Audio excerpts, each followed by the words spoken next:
Ermənistanın güclü Ermənistan partiyasının üzvü Arega Ovsepyan deyib ki, Nikol Paşinyan Qarabağ müharibəsi iştirakçılarının izlərini silməyə davam edir. Stat: Baqramyan prospektində 3 qəhrəmanımızın şəkilləri var idi, artıq yoxdur.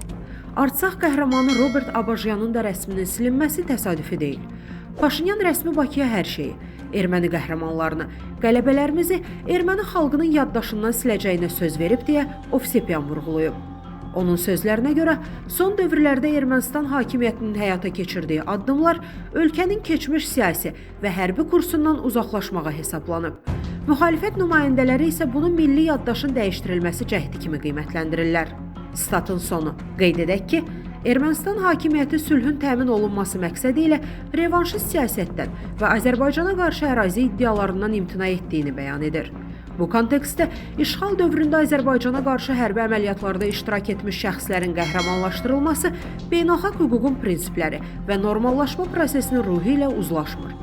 Ekspertlərin fikrincə, belə şəxslərin təbliği iki ölkə arasında sülh gündəliyinə mənfi təsir göstərə bilər. Bu baxımdan Paşinyanın qondarma tarixi və onun iştirakçılarını ermənilərin yaddaşından silməyə çalışması təbiidir. Əziz izləyicilər, xəbərlərdən məlumat əldə etmək üçün kanalımıza abunə ola bilərsiniz.